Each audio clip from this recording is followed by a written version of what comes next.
IVM. Helping us pay our bills this week is Setu Your Gut. For more information, go to www.setu.in. Hey, it's been a great week on IVM Podcast. If you're not following us on social media, please make sure you are. We are IVM Podcast on Twitter, Facebook, and Instagram. This week on Keeping It Queer, Naveen talks to prominent author Devdutt Patnaik to explore queerness as depicted in Indian mythology. On Cyrus Says, Cyrus meets the film critic and writer Raja Sen, and the duo quickly descend into a whirlwind of movie references. On LBB, catch a fun event in Delhi happening soon and a contest lined up for you on the LBB I Found Awesome podcast. On Hustle Science, hosts Ranveer and Tejaswin talk to entrepreneur Pranav Marwa from Thinkubate about his journey. Also, if you missed last week, make sure you catch Sahil Qatar on their first episode. That was a great show. On Paisa Vaisa, if you missed last week's episode, we had a fun back-to-school special episode with a bunch of really smart 10-year-olds who asked Anupam questions about inflation, taxes, and more. Try and listen to as many of these shows as you can. And now, on to your show.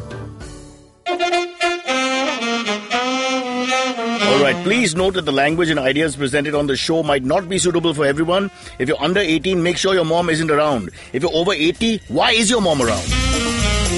You're listening to Cyrus Says. He was born in 1970, 80, 60. It's not clear. Nobody knows when he was born. But his name is Raja, and he's no king. But he's a film critic. And he's the last word in cinema. He's also got a book out called The Best Baker in the World, which has nothing much to do with baking. Let's find out about Raja Sen, the king from Sen. Why follow your auntie's advice when you can follow Cyrus Says on Facebook and Twitter to stay updated about the latest shows? So as FIFA is underway, Football World Cup going on in Russia, one of the sports channels advertises Dusri Desh because India is obviously not in the top 32 teams. So you got to take a second country, Dusri Desh, and support. Now my worry here is, if you're allowed to choose a second country and support them, then what if you want to support, say, Pakistan in cricket, or, you know, some other unfriendly country or country that doesn't get along with India? I mean, who's going to make the rules on this one? If you're allowing us Dusri Desh, in a sense you're saying it's okay to be unpatriotic. So I'm a little confused about this whole thing. I don't think we should allow this concept until we're ready to be mature and say it's all right to support other teams in sport. It doesn't mean that you hate your country. All right, it's called Cyrus Says.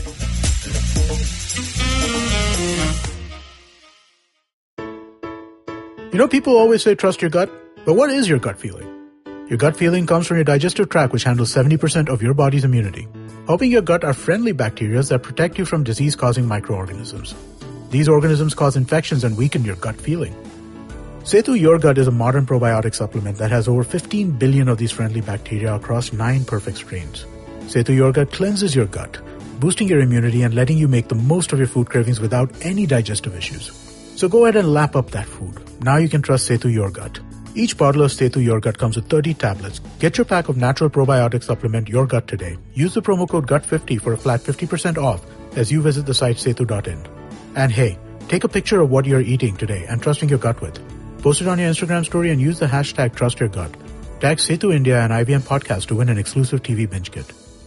Okay, here on Cyrus Says, we have a man who I must say is one of the biggest names in film critiquing, because that's the right word, critiquing, I know my English.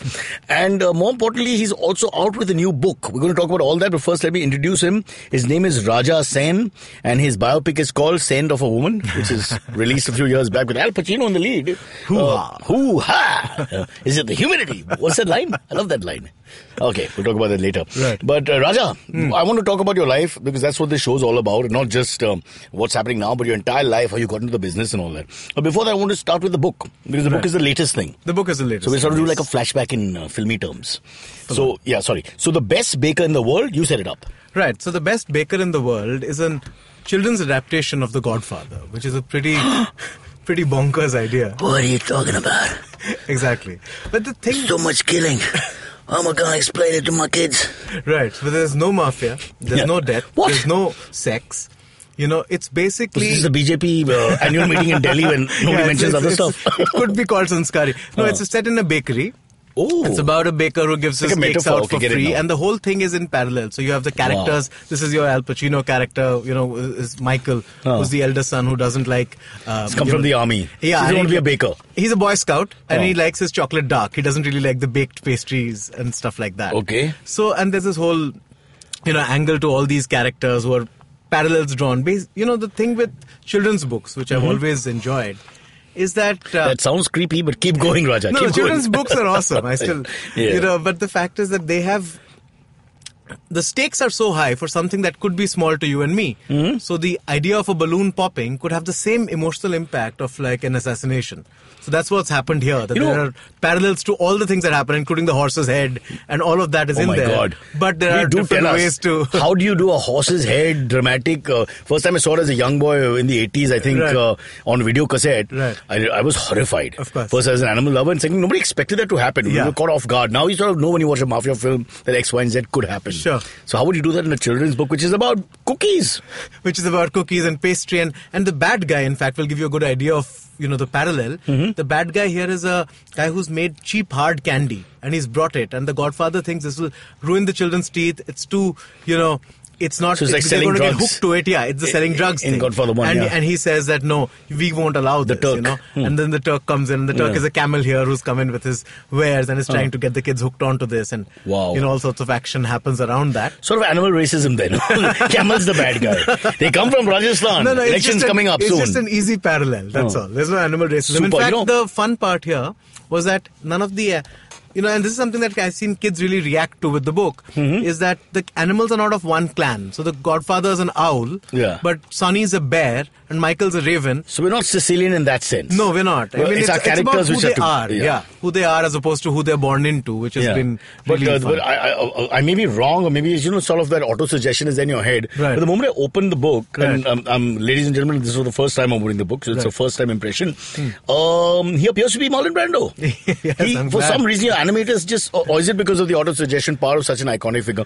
But just the way he looks, and he's holding that. I remember the opening scenes with the garden and the flowers, and him being almost this humble gardener sort of character, Right. As Mario Puzo created that from that normal grandfatherly figure is this man who has also evil, dread, cruelty and all inside him. So that it's fantastic as you open the book. We wanted to keep it very cinematic. All the characters try to at least look like the cinematic versions. We didn't want to just make it like, say, Mad Magazine, though that was an influence, I think, visually for us. Because those Mad Magazine parodies of the movies I love that. were so detailed and so brilliant by Mort Drucker. Yeah. So they were really big good. fan? So this Mad Magazine growing up? Really big. So this, for example, you can't see it on podcast, of course, but this is in the movie. It's Johnny Fontaine, which is based on Sinatra. But here we thought we'll make it Prince. So he's Johnny Prince, and he looks like Prince, and he's purple, and he's a parakeet, and he doesn't wear clothes. Why couldn't he be one of our famous ones? Why couldn't he be, say, A.R. Rahman? Bad parallel didn't make sense. Perhaps not the rock star. I think our rock stars end up being at least. Anu Malik, maybe. Maybe Bappida. Maybe Bappida. That could have been fun. Bappida, a struggling singer who is pushed by the mafia. I love this story. I'm going to print it. Bappida as Elvis. The backstory. Yes. Yeah. Disco station, disco. Oh, we just changed the whole complexion. There really should be a Bappida movie, though. He's a great guy. Really and let me tell you one thing. All the criticism and the fun people make of him, I think the 80s is a certain sound which is very distinctly him. Again, this is for my generation. No, absolutely. And people forget that whole disco fever effect that he brought in single-handedly. Yeah, and for a while, the industry was all him. Like, R.D. Burman didn't get work because of how there was a period where he was really big. He was rocking. And people don't understand again that there are a lot of our composers and our politicians come in with talent and zeal and then get corrupted by the system, and they have to put in too much work, and then they sell out, and all that nonsense happens. I think a lot of them are not given their due from the point of view of actual talent, which was there. Speaking of actual talent, which you obviously have as well. So who's the animator? The illustrator is a guy called Vishal Bhardwaj, who's not the guy who makes movies. The same guy who makes movies. How much time the bugger has? But it seems like something he could do. Yeah. Your name is Vishal Bhardwaj, you're just an artist. Exactly. Known fact. So he's a friend of mine, and I met him on Twitter. Back when Twitter used to be a nice place. When people only said nice things. Exactly. When it was like-minded people hanging out, chilling. So he's a really good artist, and we've had a lot of fun with this. My favorite character was Sonny, James Caan, Caan's character. Right. I think he was the most in-your-face, impulsive. That impulsiveness was a very, male, alpha male. Such a dynamic character. Dynamic character, exactly. That's the word. Thank you. So who's the Sonny character here? This is Sonny. Sonny's a bear. He's very suave. He's very cool. And in the first introduction that super cocky, confident. Yeah, the first introduction that we have to him is we kind of mention the fact that, like this is again the fact that, it's for children, but there are details in there for the grown-ups. So it does mention, for example, that he's a boy with giant feet who ran wild. So it does suggest Sonny's, temperament, expansiveness. Whoa, did your friends, your adult friends, read this? Have you also? A lot of them. And they've given you their feedback. What is it for them? It's been fun because it's full of movie references. And like I am doing now, they're trying to find what's this and what's that.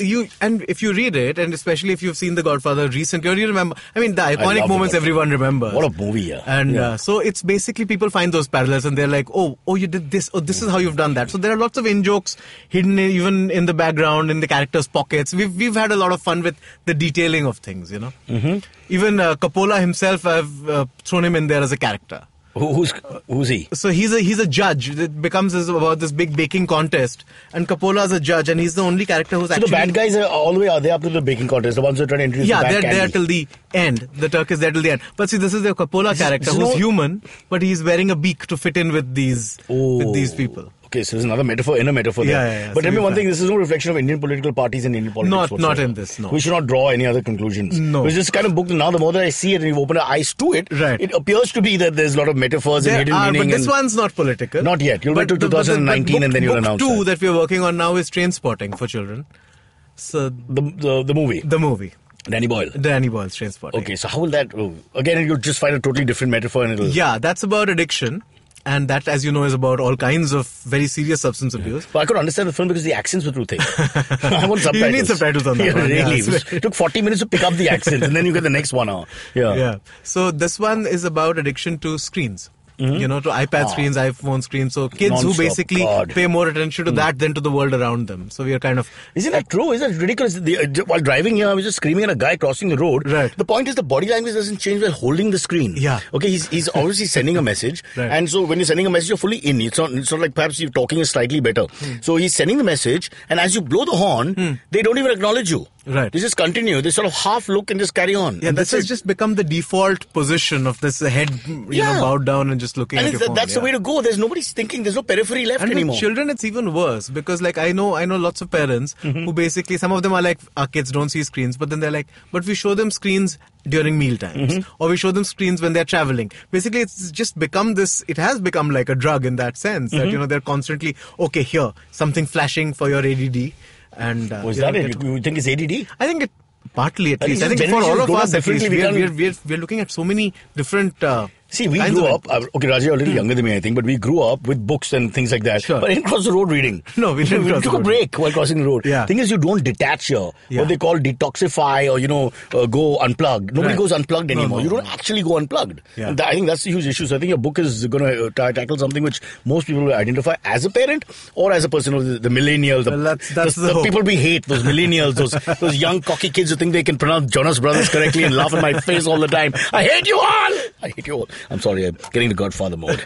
Now tell me, Raja, tell me a little bit more about, before we go into what the next book is in Trainspotting. Right. I want to go back into your life now. Okay. And trip down where it all started for you. Right. You've been a critic since the early 2000s, and I'm trying to think, we're still in a medium where print is very important. Right. And if I remember right, the critic plays a pretty decent role in the film release and the expectations and all that. Well, that's debatable in terms of like there are very gigantic films which really, like say a Salman Khan film, it doesn't matter what the critic really says. Yeah. But I think for smaller films, the critic's role of championing a smaller film is pretty important. I think that's there. If a lot of critics suddenly turn out and say, for example, a Newton, and everyone says that's a great film, you give it a chance regardless of your expectations from the film. That's true, actually. So, but going back, people like Khalid, Muhammad, and those kind of your generation before yours, right? Then they play a very strong role. Absolutely, they did for sure. Especially Khalid, for example, was a great. Again, champion of people like Vidhu Vinod Chopra. Yeah. He just brought out... Parinda was... Yeah, Parinda There's was... also some other stuff. Sure, but Parinda was like a big landmark. Yardstick, yeah. And he was one of the people who, at that point of time, really wrote about this film that no one else was giving a chance. It wasn't mainstream enough. Came out of left field, totally different. All the performances were fresh. Yeah. You really hit all the right films on the head. My question is, so how did you get into the whole thing? As a young man... I was in advertising. I was a copywriter. Where? I was a J. Walter Thompson in Gurgaon. JWT in Gurgaon. Excellent. Making Pepsi ads. Well, Mike Khanna, oh God. I must have been doing Pepsi around that time, yeah. So, We were doing... Anuja Chauhan was your friend? Anuja was there. There you go. I wasn't on the Pepsi team, but that was So all you guys in GW did land up writing books, is it? I think at some There point. was so much free time. Yeah. I think there's only that many things you can sell, right? Yeah. But huge. I've been to the GWT in Gurgaon. Yeah, Huge. it's a massive office. Compared to the Bombay office, which is like a I think garage. Anuja and I don't think we ever spoke. I was there for a little while. I You don't had a think we crush on her? spoke. No, I did It's not. fair have to a say crush. now. I did not. No. The But Alva family is not in power at the moment. We can say what we want. We'll see what happens next year. no, there were other people I had crushes on, but not Anuja. Oh, please tell us who. No, it's not important. Oh. But the fact is that when you're, a copywriter, I went off to the UK to do my master's. Right. And at some point, I got disillusioned with the idea of copywriting. You start asking yourself the big questions, right, about what you're doing. And then it became this jump between... I mean, a sauce is just a sauce. Am I trying to sell a sneaker? Or am I trying to win an award for something that will not sell a sneaker? Right? Correct. It's basically that. And then that began ringing hollower. And I came back to Bombay and I've, started working I'm from Delhi, but I didn't want to live in Delhi anymore. Which is what everybody in Delhi says. Yeah. So you came to Bombay? I came to Bombay. I worked in a small advertising agency briefly for a few months. Yes, to pay the bills. And while that was happening, I started writing a Formula One column for Rediff. Because Formula One is a big passion thing for me. And I had written a blog on Rahul Dravid, and somebody at Rediff had seen it. And they said that, why don't you come and write about cricket for us? And I was like, no, but you guys have Prem Panikar, who's amazing. Yeah, the best I cricket remember writer. Prem Panikar, yeah. So I was like, I can't compete with that. But if you guys don't have an F1 guy, and I don't see anyone in India actually at that point of time was really locally writing about F1. There are lots of wire stories.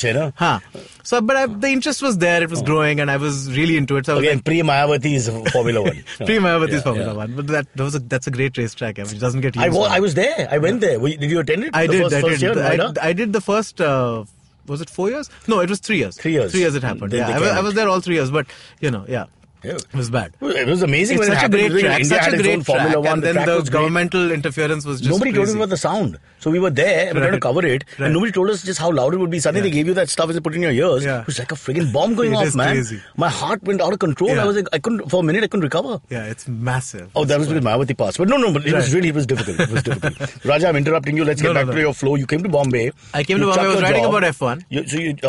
You're writing about F1? And, But that's not paying well, is it? No, I'm doing my copywriting. I'm writing, F1 is the hobby. And then at some point, Rediff says, do you want to come in and join us full time? And I thought, hey, I'll get to write about sports and I'll get to meet Sachin, and all these things will happen at some point.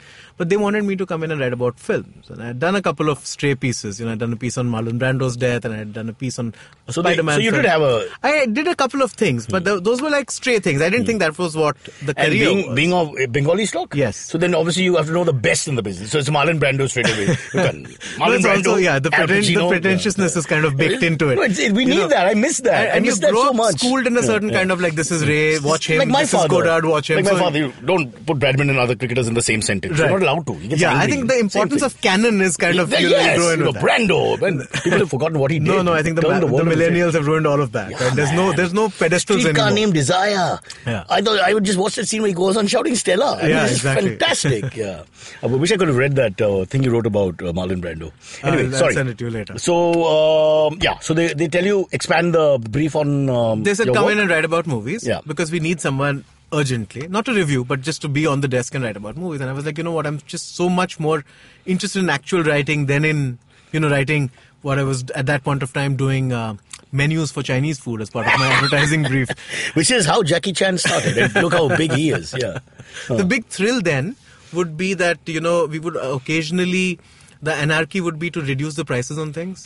So that for a while, this restaurant which is charging XYZ amounts on food. Kung Pao chicken now 5 rupees cheaper. Yeah, exactly. Raja Sen says so. Or like drop a zero, because they were so really? overpriced at that point. We did that briefly. And would people react? Because that's a lot. I think they'd just react to the typo. Next week it would get fixed. But for a while, I'm sure people got, We Indians are too smart for our own good. Can't believe it. It's so many years of pessimism. You can't believe it. 500 se 50. Impossible typo. I'm not going there.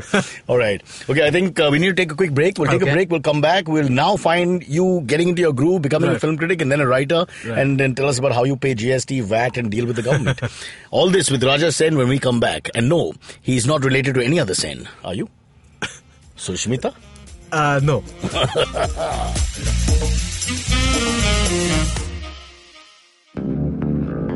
Did you know that Parsis in Mumbai, instead of being left at the Tower of Silence after they die, are now cremated?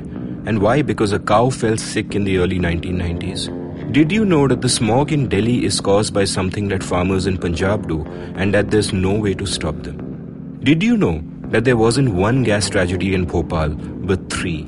One of them was seen, but 2 were unseen. Did you know that many well-intentioned government policies hurt the people they're supposed to help? Why was demonetization a bad idea? How should GST have been implemented? Why are all our politicians so corrupt when not all of them are bad people? I'm Amit Verma, and in my weekly podcast, The Seen and the Unseen, I take a shot at answering all these questions and many more. I aim to go beyond the seen and show you the unseen effects of public policy and private action. I speak to experts on economics, political philosophy, cognitive neuroscience, and constitutional law so that the insights can blow not only my mind, but also yours. The Seen and the Unseen releases every Monday. So do check out the archives and follow the show at seenunseen.in. You can also subscribe to The Seen and the Unseen on whatever podcast app you happen to prefer. Okay, after a long break, Raja stretched his legs. He's come back here. And it's time to talk about now Raja the writer, who's been given a portfolio of writing films without any sort of diktat, like just anything. Yeah, like I came into as a reporter. They said, go watch movies. Basically, and are you enjoying yourself a little bit more here than you are in advertising by now? Because you're for sure, immediately. Because just the brief expanded, right? You got to kind of, like you said, stretch your legs really creatively. You have more elbow room to react to things, and you can be intimate also in a sense. Your thoughts can come out. No? Yeah, you have an opinion, and let's tell the truth about advertising now. Right. You just have to do what the client says. You have to do what the client says, and it's basically... just do it was. He was creative? No, he says just do it because that's what the client said. No, and there's this mollycoddling about the creatives, right? You're told, you are the creatives, you're the chosen ones. You kind of get to walk around barefoot go completely crazy. Kurta and nothing else. Yes, but it's just... It's silly, right? It's it's infantilization of what the creativity can be. But you meet the most brilliant people in advertising. You meet people who turn out to be filmmakers or artists or writers. They're all terrible in advertising, then turn out to be something else and do really well. Exactly. Perhaps like yourself. But I think all of everyone who's been in advertising and who's left it has learned from advertising. Fair enough. And people, all the great filmmakers, from Satyajit Ray down to Ridley Scott. Satyajit Ray was in advertising? Yes. What are you saying? Advertising and graphic design and all of that. Are you serious? Yes. He was doing copy? No, not in copy. What was he doing? But he was in the art side of things. But there was no films department or anything in those days. So no. My God. But he drew all his own posters. So he did. Yeah. Even later on. Even later on, his posters were all very much his art direction, and he would develop a font for a film and all of that. Yeah. If only he was celebrated in India as much as he is abroad, I think we'd know more. We'd have a different. Sorry. So you're doing this. You're into the rediff sort of manual in a sense, right? And now you're writing about films. Right. What happens next? So what happened next was, just as I started reviewing, which is the end of 2004, Rediff opened up its message boards. Message boards on the internet basically were filtered, and then they said, what, anyone can comment. Like anyone who's on Rediff as a member can comment. And then it just was the floodgates of online hatred, because it made me realize how seriously we take cinema in this country, right? Yeah. You say one thing about one actor, and other actors, fans jump in. And anonymous talk. Yeah. Anonymous talk is, we are the champions. Yeah. So we will fight everybody. As long as you know who I am. So that time the word troll didn't exist. Of course honestly, not. Twitter, Facebook didn't exist. So, there were I Hate Raja Sen groups on Orkut. So that's how... Because you panned a film? Because I was not nice to a certain actor or whatever, and then they just became like, this guy knows nothing, or this guy says these things. So infamy is a great thing, man. That means you've arrived. You're not ignored, at least. Parents would be proud. My son, they're crusaders, there's a price on his head. Yeah, there was a Times of India story that once called me the most hated Indian. Are you serious? Online, briefly, yeah. Because, again, not many people... Did it worry you? No, it was fun. I mean, initially... What is the worst thing they said? No, they would threaten things, they abuse, as you know. But one of my friends put it very succinctly. She said, you have made enemies among the ungrammatical. And that nice. Felt good. You're like, this is not very valid abuse. With that?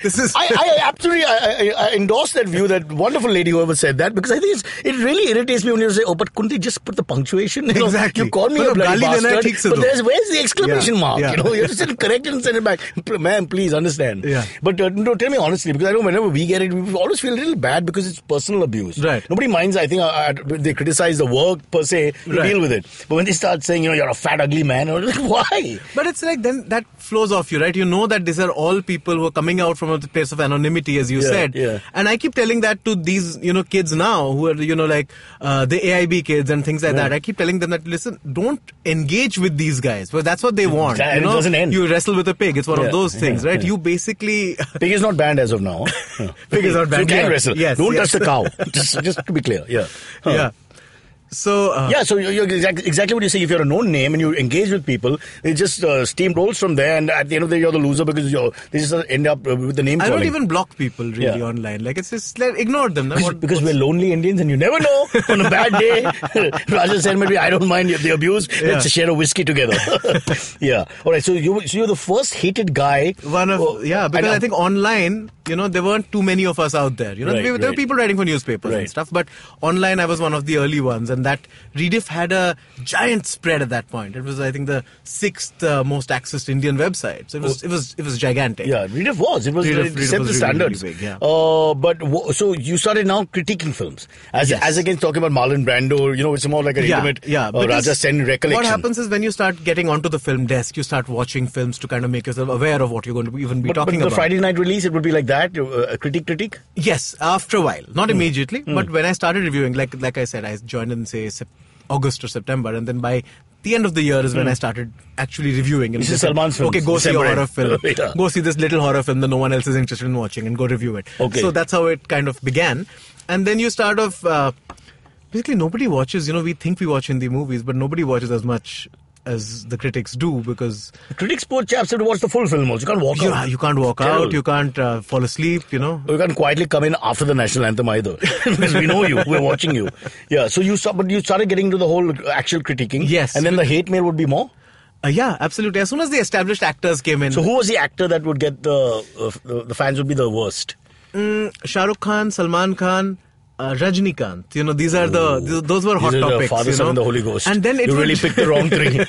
And it would just basically be that things were so regionalistic. That's what also shocked me, that you would say something about one actor, right? And then someone would say, oh, but so and so, and then they would bring in Bihar, and then they would bring in the South, and it would be like, this is just one article which at some point mentions Amitabh Bachchan, and it has turned into this North, South, Bihar, Rajnikant thing, and that was your scary. Power was beyond your control. Absolutely. You write one line, there's a revolution in Visakhapatnam, and you can't control it because you didn't mean to. Exactly. So you have to be careful, bro. The lack of proportion is quite scary. I mean, when we were... What an overreaction country we are, aren't we? We completely For everything, whether it's victory also, the reaction's unbelievable. Yeah, it's hysteria all the time. Win a small cup in Sri Lanka and it'll be a 5-day cavalcade and millions of people will anoint you Sir Bob for life. Ridiculous. Yeah. So you started doing that, and now are you enjoying yourself at this point? I am.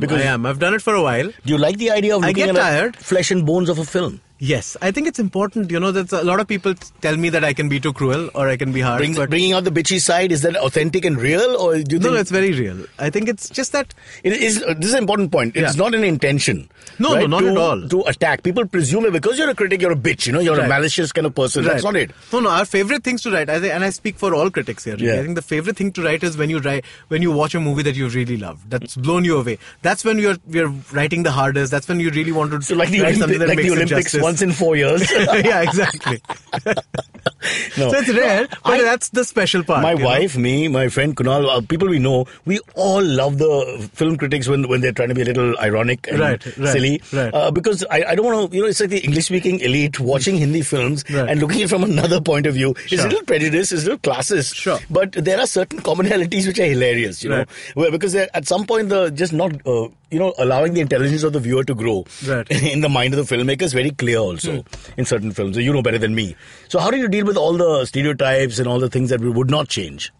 I mean, you take it for what it is, but you're seeing that there is a potential to be a lot more, right? So I think the fact that a lot of people say, oh, this is not, you should not think of logic in this film because you're supposed to leave your brains at home. Detached consciousness, those sorts of ideas are quite bizarre. Like, I'm all for the masala movie, the big larger than life. But see, we'll see a Bud Spencer, Terence Hill film where we'll leave the logic at home. There's no logic. We enjoy the film. Which is fine as long as it is true to a logic, inward logic within the film. How would you rate a Golmaal, for example? So the Golmaal, the logic is not the problem. For me, the Golmaal, the problem is that the jokes are getting lazier and lazier as they keep making the sequels. Because you've seen 3 parts. And they're just not working hard. So now they're like, okay, in one film, this thing worked. We're going to just keep recycling that.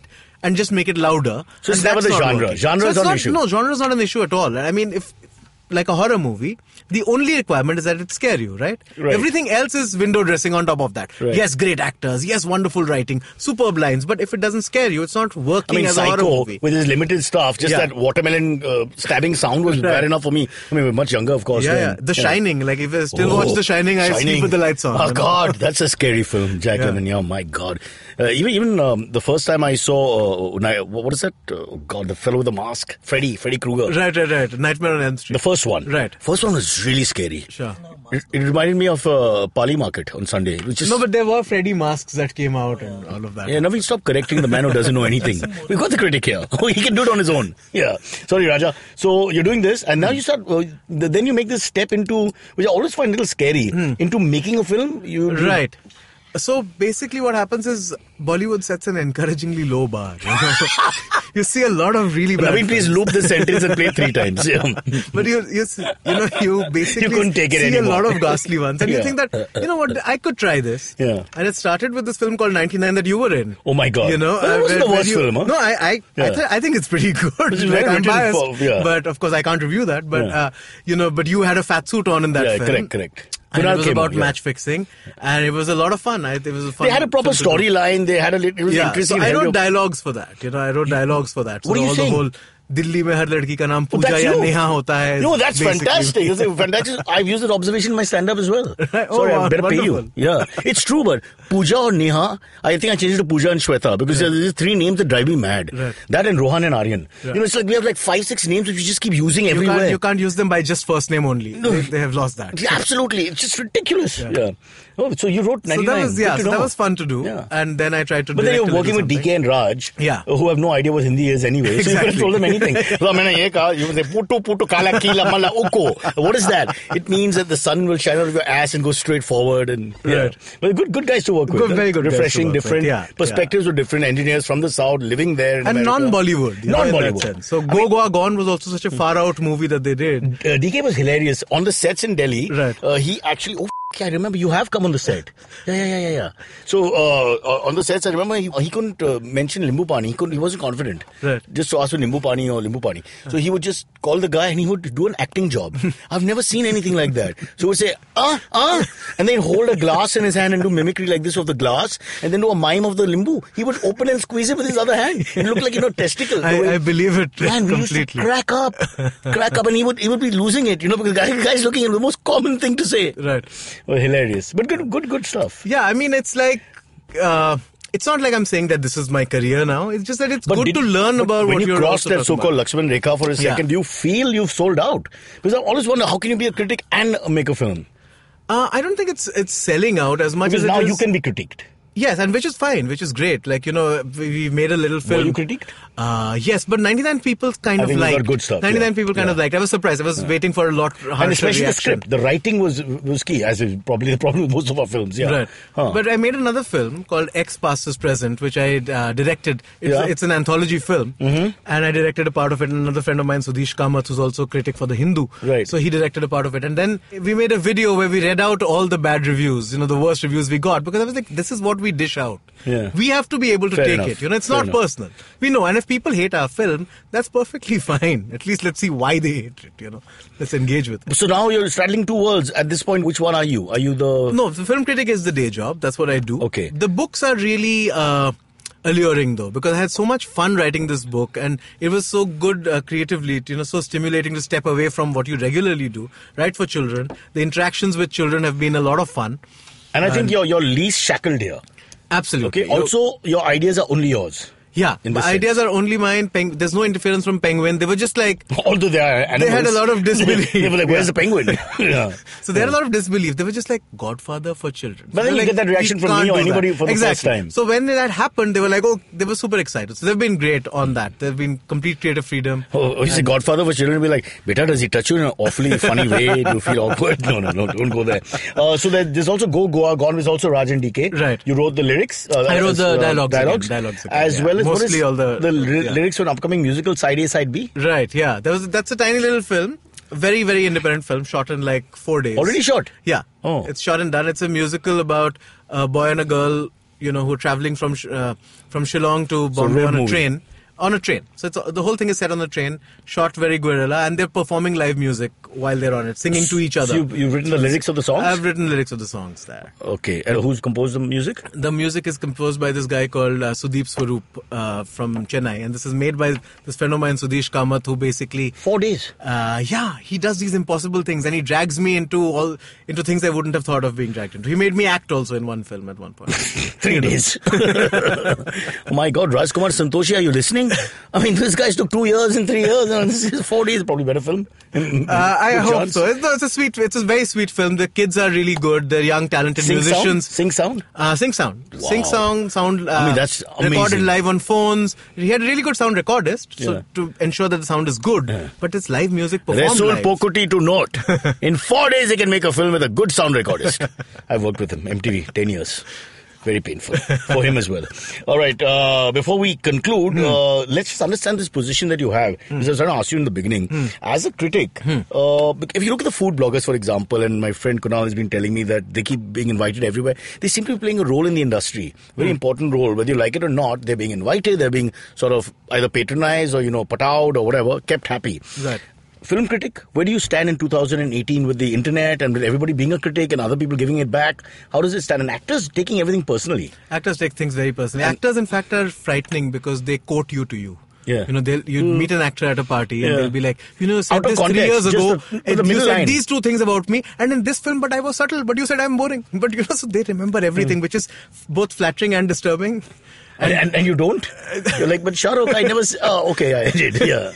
And the directors are the ones who get drunk and they take everything personally and they're like, you ruined me. But they're only like that till the next film comes around. Yeah. So I think over almost 15 years of doing this, I've taken turns pissing everybody off. So at some point they're clear that I don't have an agenda. I'm not with one particular camp. Are you in a sort of way empowered? Do you feel that? Because they affect them so much, these huge stars of our country, directors who are the famous artists of our country, do you ever feel a sense of empowerment? No, you feel a sense of responsibility, I think. But empowerment is too strong. I don't feel think scared ever that maybe I shouldn't be so rude to this guy, he takes it really badly? No, I think very early on when a director first called and yelled at me and all of come that. Tell us, Baba, come on, Raja, you gotta tell me.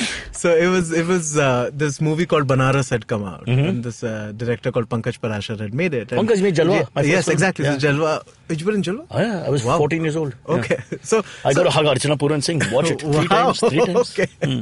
Multiple takes on that. There you go. Couldn't get that right. Couldn't get it right today either. Yeah. Sorry. So, Banaras? So he made Banaras, and which I did not like, and he got really, really upset with me about that. And he called me and he said that, this is the worst thing anyone's ever done to me, and I trusted you, and I gave you a good interview, and then you say this about the film, and I was just like a little thrown by it all. I was young. I was, 23 or 24. And I was like, what is this? And my editor's like, have you written what you feel you've written? And I said, yeah. And he said, then did you just stand by that? People are going to say things all the time. And it's, But you don't try to placate him and say, boss, don't worry. No. You can't do that, right? It's like, Almost Famous. Yeah. So in Almost Famous, Philip Seymour Hoffman, when he tells the young journalist, right, he says that these people are not your friends. They're going to be nice to you, but they want you to be nice to them. They want you to endorse their sanctimonious bullshit. So basically, you kind of have to keep that in perspective. There are going to be people you befriend who are, and I have friends in the industry who can take a bad review. But the sixth review of that friend may not be good, and then again, it'll start all over again. Yeah, but that just is like nature of the game, test, right? Yeah, that is. Does it work like that abroad as well? Do critics and the big critics and the big actors? I think it happens in theatre.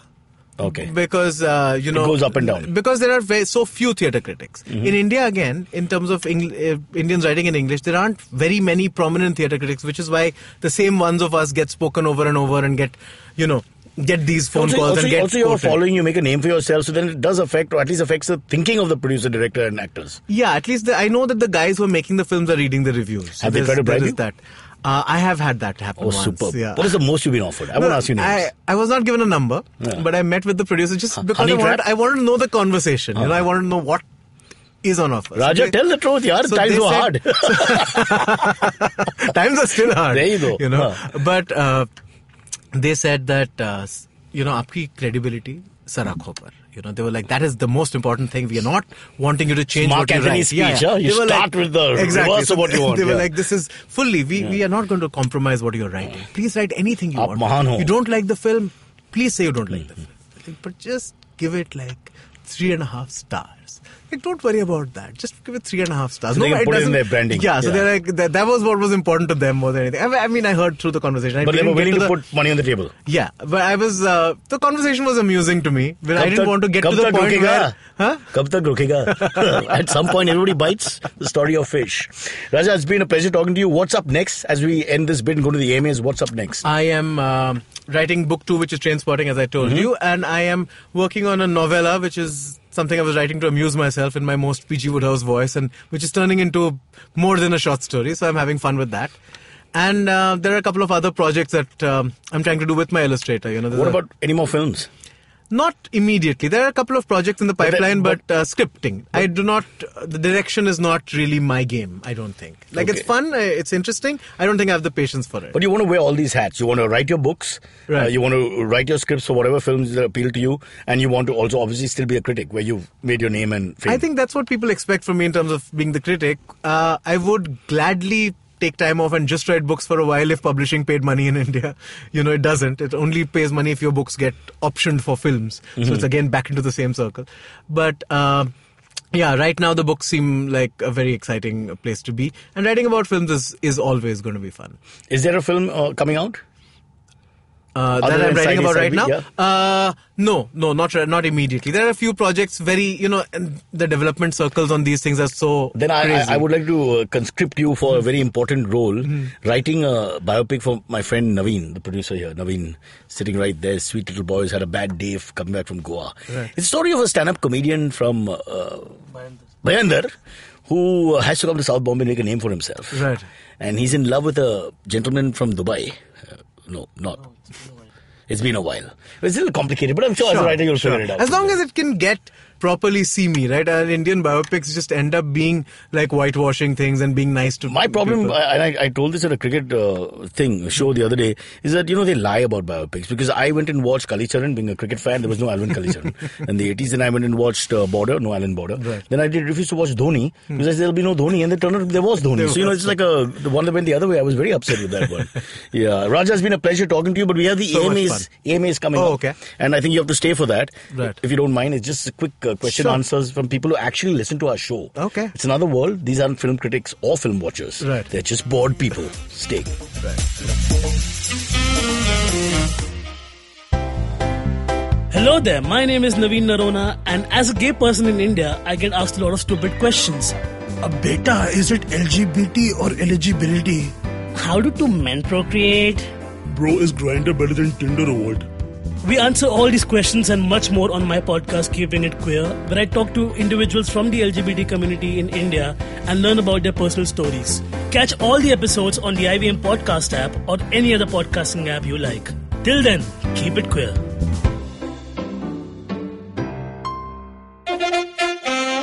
If you have any questions for Cyrus, write to us on Facebook, Twitter, or Instagram. Or you can send an email to whatcyrussays@gmail.com. All right, Raja, we are joined by this lovely young girl who's underage, and she's going to anchor our AMA section. Ours is a very secular world where anybody walks in, vendor, whatever, we say sit down and chat. Wonderful. Which is not you, by the way. Right. You, we researched. I hope so. Go on. Hi Cyrus, hi Raja. So what formal hellos and all. Yeah. What are you on a bus in Delhi? You're worried? Don't worry. Go on.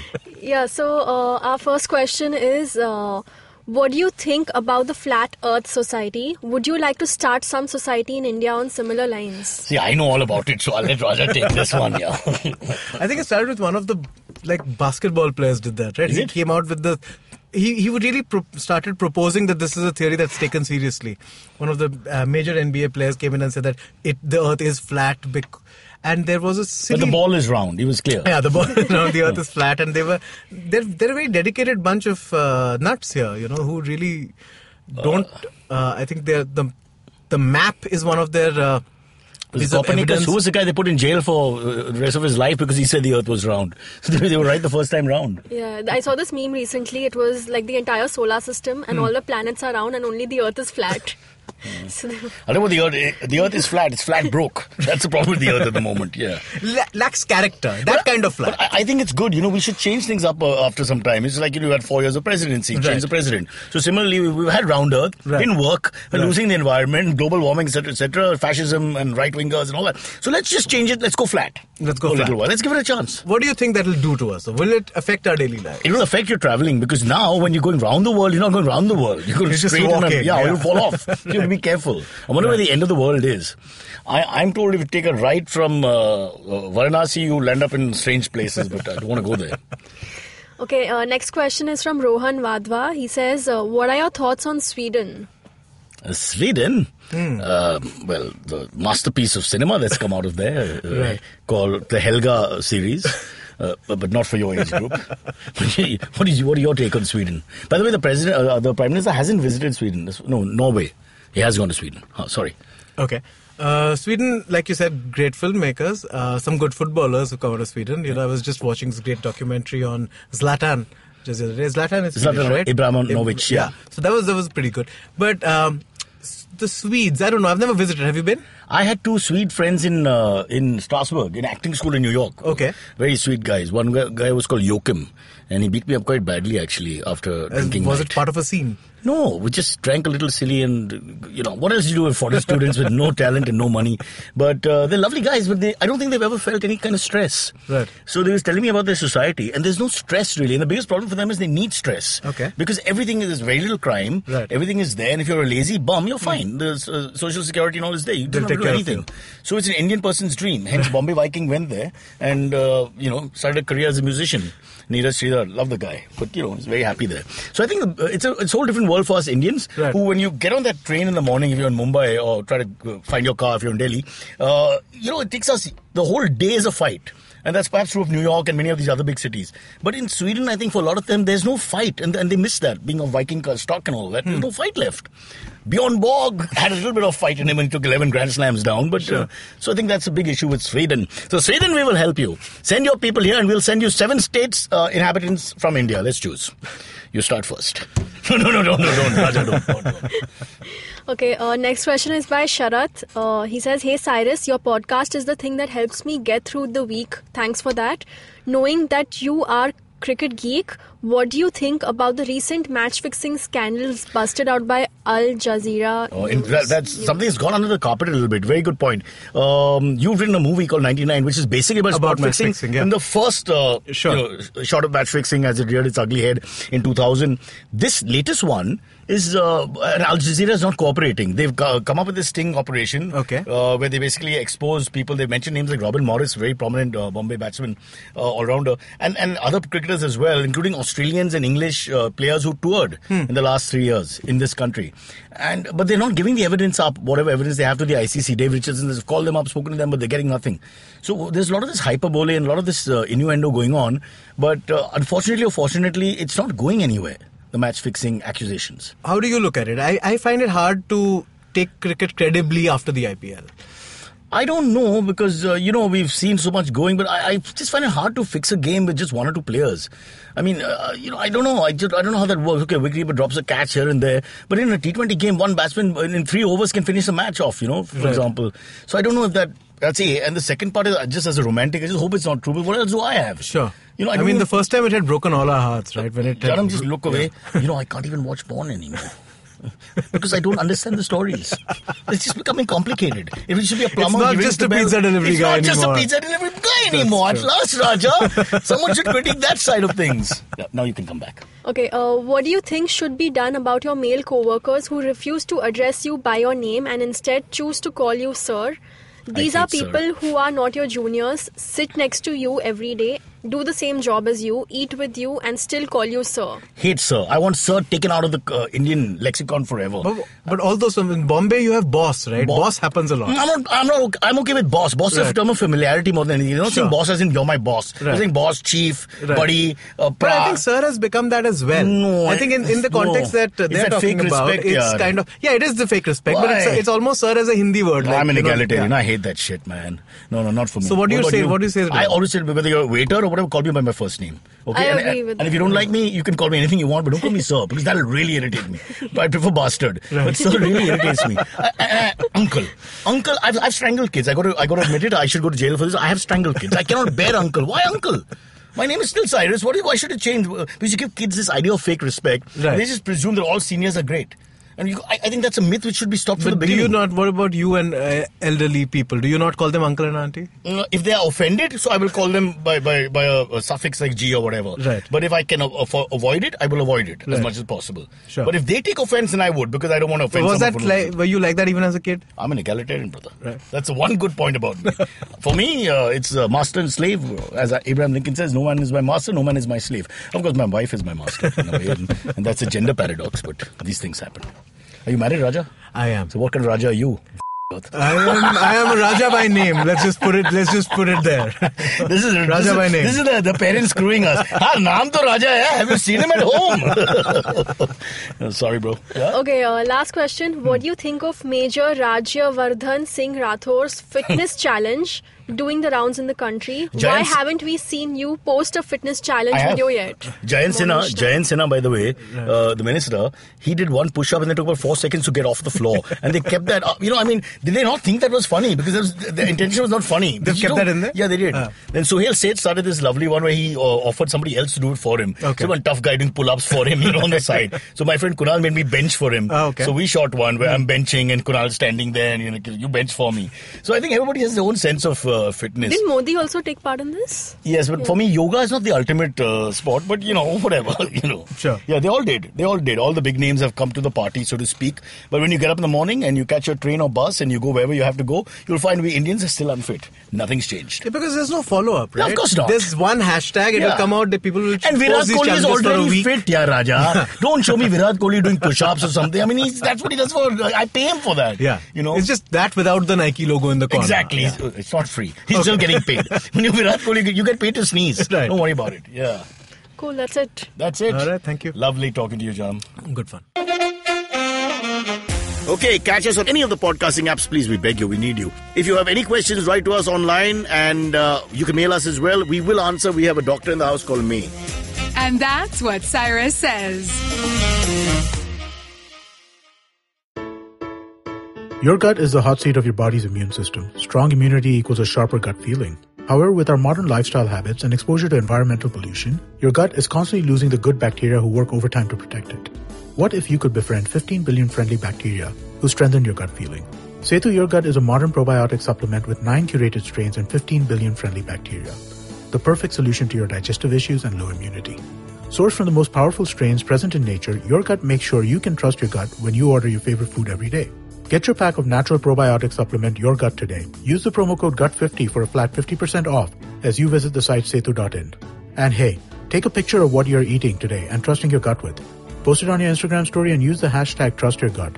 Tag Setu India and IVM Podcast to win an exclusive TV binge kit.